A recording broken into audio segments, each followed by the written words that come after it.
Hey guys, welcome back to the shop. Today we're going to forge a Hmong knife, and that is the ethnic group that is not Hmong, it's Hmong, just like we learned in the Clint Eastwood movie. But anyway, I have a drawing here, and this is the knife of their people, and I'm going to forge it for this client. Alright, I've got a piece of 80 CRB tube steel that I've cut off, and it would be very easy to make the blade profile with this as sort of the tip, but to forge this to where the grain of the steel follows the edge the entire way, we actually have to forge this all the way the opposite direction to create an angle here, kind of like we normally would. And then we've got to forge a tang because the blade itself has to be about as long as this entire piece right here.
Alright, we've got it forged out here to a general shape. Now it doesn't look like quite what we need, but it's there to where we can simply do some trimming, and we have enough material to turn this into the right shape. Got the distal taper forged in, and it's got a bit of heft to it. It's going to be a little lighter when we're done, but the next thing we need to do is put this in some heat treat cycles to prepare the steel for hardening and tempering.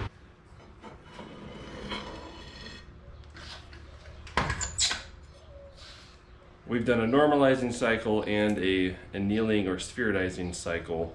So at this point the blade is quite soft, and I'm going to start trimming some of the excess material off. That's going to help us straighten the blade before we move on to the next steps.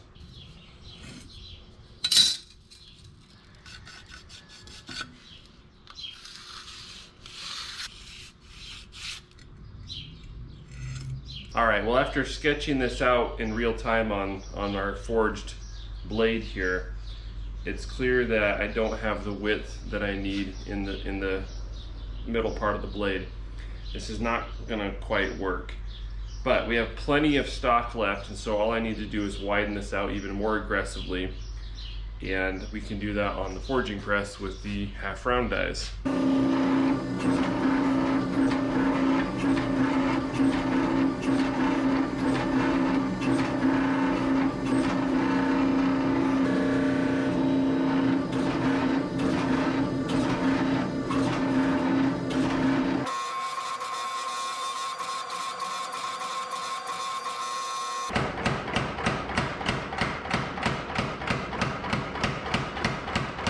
Alright, we've got this forged out to where we have the width we need to get this blade profile like it needs to be. Sketched it out here, and we have to go through the normalizing and heat treat process again, like we just did. So I'm going to just trim off a little bit of this here, and then we'll get it back in the kiln.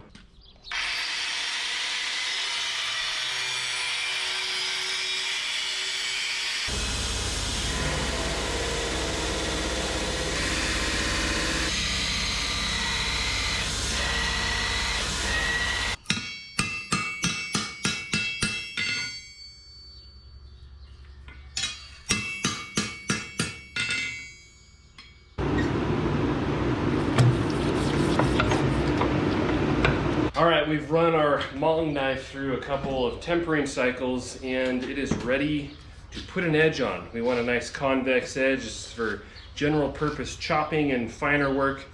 So let's get into the little grinder booth and figure that out.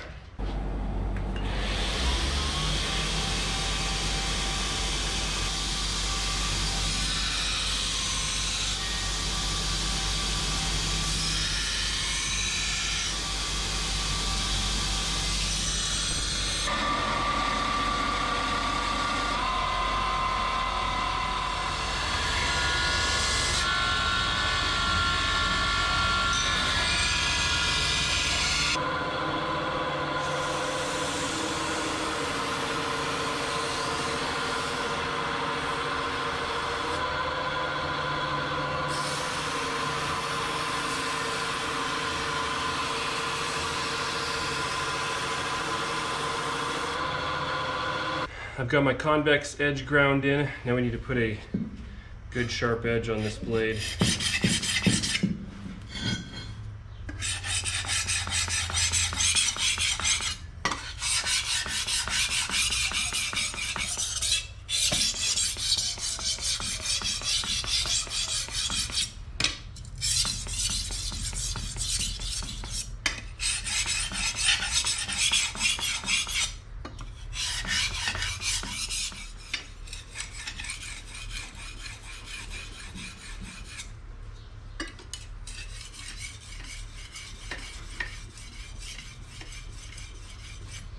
I'm just going to take this down to 1200. Get a good working edge on here.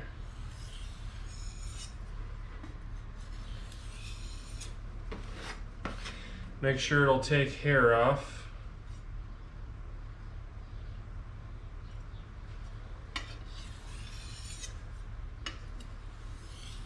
Alright, I went ahead and stropped this portion of the blade. That's what we're going to be chopping with, and it's nice and sharp now. Got my lanyard so I can hold on to the thing.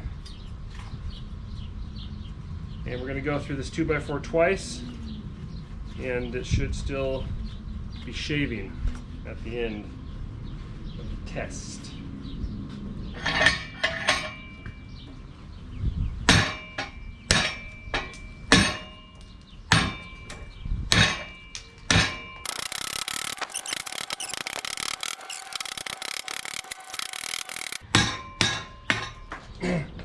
All right, that was 2 times plus for not being able to hang on to it really. I think it did really well. Check that. Oh yeah, no problem. Well, now that we know we have a really nice blade, it's time to install a handle. So to build this handle, we're gonna need a brass ferrule or collar that goes on the front part of the handle around the wood. It keeps it from splitting out and just adds a specific look to the blade also. So we're gonna incorporate that onto this build, of course. And there's different options you can use to build a ferrule. My favorite is to get a piece of brass drain pipe. This is the deal that attaches right under the sink. Usually they're plastic, but you can buy them in brass. And your options are kind of 1.5 inch pipe and you know, do something to recut it and resolder so it's a little bit smaller, or 1.25 inches. And I actually ordered both, and the 1.5 inches is just too big unless I want to split it and resolder it, which I don't. So I've got 1.25 inches here, and this is going to be pretty close to what we want. I might have to, I'm thinking I'm going to have to swell out one side here and make it more of a cone shape, but let's cut off a piece and see what we can do with it.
got this handle pretty much shaped. It's where I want it to be.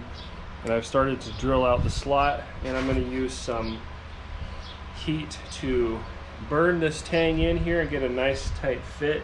And we can clean out the charred material so we have a nice fit up.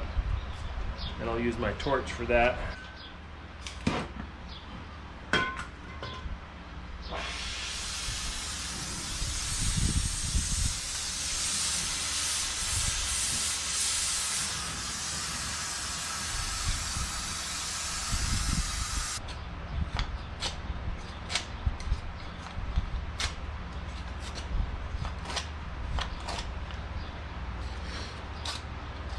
All right, we have the tang fit to the handle, but the problem I have now is that this collar is fitting too loosely.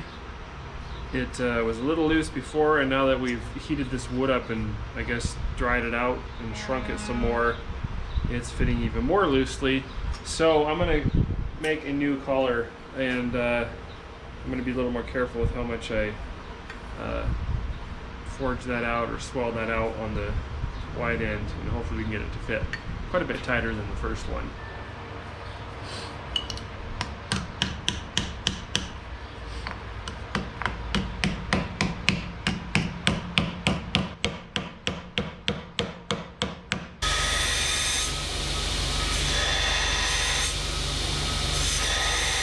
I had to go back and reshape or grind down the spine a little bit on this because I went and checked the reference pictures for this build from the client, and the whole blade needed to be a little narrower and the spine needed to be more in line with the handle instead of, you know, going up like that. So we have a really close version here, and it's a very wieldy blade, even more so now that we've taken some of that material off of the spine. Still a nice hefty blade with a great grind to it. I've got the brass ferrule cleaned up on the surface conditioning belt, so it's got a nice brushed brass look. And one of the last things we need to do before we finish up the handle and put some stain on it is put a pin through this whole assembly so that it's locked in place. Even though it has epoxy and it's not going to go anywhere, this will keep it secure for ever after. So let's do that.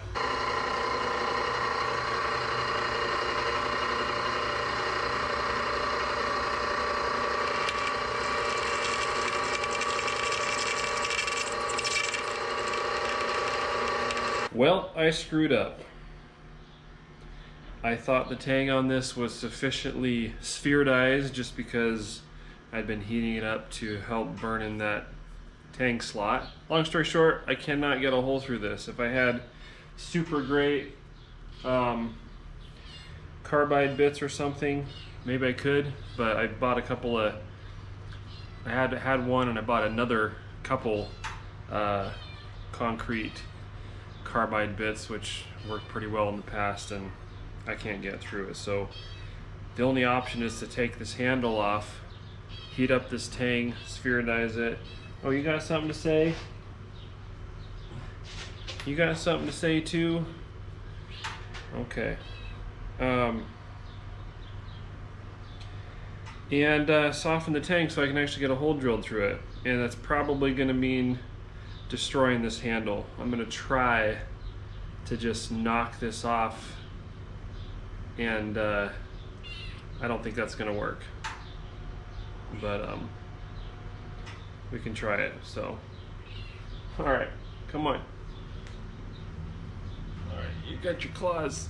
All right, I know it's terrible. I messed it up. Yep.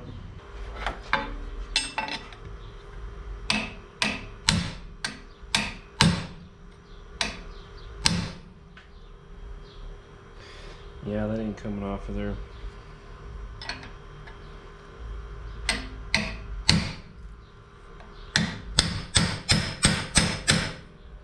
You know what's ironic is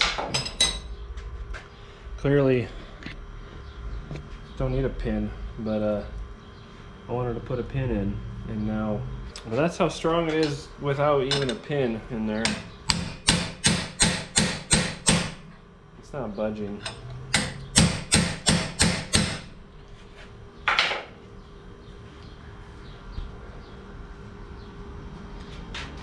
What a bummer.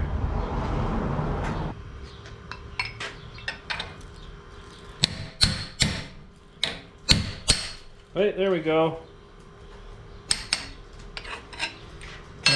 Can I save it? You know what? I think I might be able to save this. Okay. Let's sphericize that.